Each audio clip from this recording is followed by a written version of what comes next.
And welcome दोस्तों, आप सभी का स्वागत है मेरे YouTube चैनल पर। मैं हूं निदा और मैं आज आप सभी को बताने जा रही हूं जो मेरे पास क्वेरीज आ रही हैं कि क्या प्रेगनेंसी में रिलेशन रखने से बच्चे को चोट लगती है, क्या प्रेगनेंसी में रिलेशन रखना ठीक है या फिर नहीं है, प्रेगनेंसी के दौरान आप इंटीमेट हो सकते हैं या नहीं। तो इसमें आज मैं आपको सारी चीजें खुलकर बताने वाली हूँ। तो चलिए शुरू करते हैं। देखिए फ्रेंड्स, प्रेगनेंसी में जो काफी सारी नसीहतों का सामना करना पड़ता है। जैसे कोई भी लेडी घर में प्रेग्नेंट होती है तो जो बूढ़ी लेडीज होती हैं, आने जाने वाली कोई भी लेडीज फटाक से उनको एकदम सलाह देने लगती हैं कि हील्स नहीं पहननी है, टाइट कपड़े नहीं पहनने हैं, ये नहीं करना है, वो नहीं करना है। तो आखिर ये सच है या फिर गलत है, क्या ऐसा होता है या नहीं होता है? तो आज मैं इसमें आपको टोटल चीजें बताने वाली हूँ कि क्या सही है और क्या गलत। तो सबसे पहले हम बात करते हैं हमारी बॉडी की।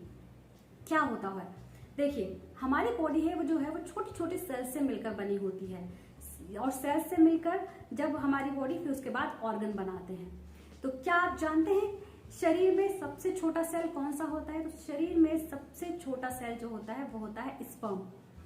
और सबसे बड़ा सेल कौन सा होता है? तो वो होता है ओवम यानी कि एग। तो ये दो सेल जब मिलते हैं तो ये दोनों जब क्या होता है, जब सबसे छोटा सेल जो होता है यानी कि स्पर्म भले से बहुत ज्यादा छोटे होते हैं लेकिन इजैकुलेट के टाइम पर ये 1 अरब से भी ज्यादा स्पर्म निकलते हैं। और उसके बाद क्या होता है, इंसानी शरीर में सबसे छोटा सेल होता है स्पर्म और सबसे बड़ा ओवम या फिर एग। स्पर्म यानी शुक्राणु भले ही छोटे होते हैं लेकिन ये 1 मिनट में अपने आकार से कई 100 गुना का सफर तय कर सकते हैं। इजैकुलेशन के दौरान 1 अरब से भी ज्यादा स्पर्म निकलते हैं, लेकिन इनमें से जो सबसे पहले अंडे तक पहुंचता है वही उसे फर्टिलाइज कर पाता है। फर्टिलाइजेशन के कुछ 30 घंटे बाद एग 1 से 2 सेल्स में तब्दील हो चुका होता है। फिर धीरे धीरे 2 से 4, 4 से 8 और 8 से 16 सेल्स बनते हैं।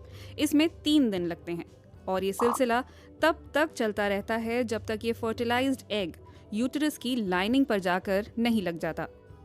कि शरीर में 9 महीने में जो सब होता है वो किसी करिश्मे से कम नहीं। कोख में बच्चा जैसे जैसे बड़ा होता है वैसे वैसे यूटेरस यानी गर्भाशय का आकार भी बढ़ता चला जाता है। प्रेगनेंसी से पहले यूटेरस आकार में एक सेब से भी छोटा होता है। इसका वजन कुछ 60 ग्राम के करीब होता है। स्पर्म अंडे के साथ ठीक तरह से फर्टिलाइज कर सके इसके लिए यूटेरस का निचला हिस्सा यानी सर्विक्स बड़ी भूमिका निभाता है। ये सर्वाइकल म्यूकस रिलीज करता है जो स्पर्म को हिफाजत से अंडे तक पहुंचा देता है। इसी दौरान शरीर में प्रोजेस्टेरॉन और एस्ट्रोजन हार्मोन्स निकलते हैं जो यूटेरस की लाइनिंग को थिक बना देते हैं ताकि फर्टिलाइज्ड एग वहां आराम से टिक सके। अगले 12 हफ्तों में प्लेसेंटा बनती है जो कोख के अंदर बच्चे की जरूरतों का ख्याल रखती है। प्लेसेंटा गर्भनाल यानी अम्बिलिकल कॉर्ड के जरिए बच्चे को जरूरी पोषण मुहैया कराती है। बच्चे के जन्म के वक्त प्लेसेंटा का वजन करीब 700 ग्राम तक होता है। फर्टिलाइज हो चुका अंडा जैसे ही यूटेरस की लाइनिंग से जुड़ता है वैसे ही यूटेरस का आकार बढ़ने लगता है। एस्ट्रोजन हार्मोन इस बात को सुनिश्चित करता है कि यूटेरस बढ़ता रहे ताकि बच्चे को जगह की कोई कमी ना हो। वही यूटेरस जो पहले महज एक सेब के आकार का था, 9 महीने बाद वो 2 फुटबॉल के बराबर हो चुका होता है, यानी पहले से 20 गुना ज्यादा बड़ा, और ये अंत तक अपना काम जारी रखता है। यूटेरस की मांसपेशियां जब सिकुड़ने लगती हैं तो उसी से लेबर पेन उठते हैं।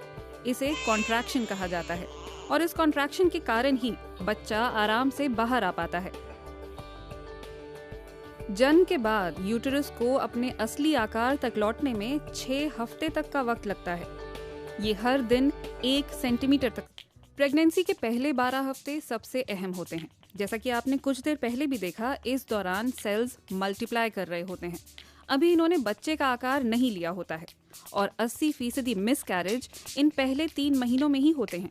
इसलिए कहा जाता है कि संभल कर चलो, ज्यादा दौड़ भाग मत करो।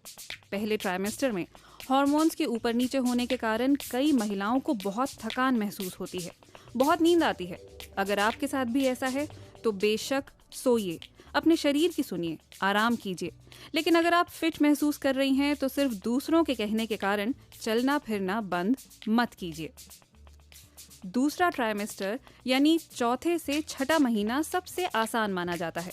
इस दौरान आप एक्सरसाइज, योग या स्विमिंग शुरू कर सकती हैं, लेकिन हाँ, कीजिए वही जिसकी आपके शरीर को आदत है। कुछ नया ट्राई मत कीजिए। अगर पहले वॉक करने की आदत रही है तो वॉक कीजिए। कुछ औरतें तो बिना किसी दिक्कत के जॉगिंग तक कर लेती हैं।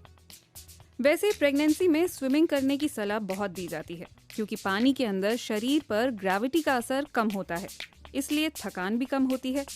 और स्विमिंग को तो आप 40वें हफ्ते तक भी जारी रख सकती हैं। आप फिट रहेंगी तो बच्चा भी फिट रहेगा। तो फ्रेंड्स, अब बात आ जाती है, क्या प्रेगनेंसी के दौरान रिलेशन रखने से बच्चे को कोई नुकसान होता है या बच्चों को चोट लगती है? तो जी नहीं, ऐसा बिल्कुल भी नहीं है, क्योंकि पेनिट्रेट जो होता है वो वेजाइना में होता है और बच्चा जो होता है वो यूट्रस के अंदर होता है और इन दोनों के बीच भी एक लेयर होती है, तो इसीलिए बच्चे को कोई नुकसान नहीं होता है। तो प्रेगनेंसी के दौरान आप आसानी से रिलेशन रख सकते हैं, बट आपको एक चीज ध्यान रखनी है, अगर आपकी मेडिकल हिस्ट्री जो आपसे लेते हैं डॉक्टर, अगर उसमें कोई प्रॉब्लम है, जैसे आपको पहले मिसकैरेज हुआ है या फिर आपने अबॉर्शन कराया है, कुछ भी चीज अगर आपकी पहली जो हिस्ट्री है उसमें अगर ये सब चीजें हैं, तो डॉक्टर आपको मना करते हैं। कुछ टाइम के लिए आपको डॉक्टर मना करते हैं, तो आपको डॉक्टर की जरूर सुननी चाहिए, तब आपको नहीं करना चाहिए। तो आपको बस इतना ध्यान रखना है कि आपकी जो मेडिकल हिस्ट्री है, जो आपकी हिस्ट्री है, उसमें ये सब चीजें तो नहीं हुई हैं। तो इन सब चीजों को ध्यान में रखते हुए आप रिलेशन बना सकते हैं, इसमें कोई प्रॉब्लम वाली बात नहीं है। इसके अलावा जो प्रेग्नेंट लेडीज हैं उनको अपना खास ध्यान रखना होता है। जब दिल करे आपको सोना चाहिए और काम भी आप करें, ऐसा नहीं आप बिल्कुल बैठे रहें। तो प्रॉपर खाने का ध्यान, प्रॉपर आपको वॉक करनी चाहिए, थोड़ी एक्सरसाइज, हल्की सी एक्सरसाइज आपको इवनिंग वॉक, मॉर्निंग वॉक थोड़ी सी करनी चाहिए। तो फ्रेंड्स, उम्मीद करती हूँ आप सभी को वीडियो समझ आ गई होगी और पसंद आई होगी। इसके अलावा आप कुछ भी पूछना चाहें तो आप मुझसे कमेंट बॉक्स में पूछ सकते हैं।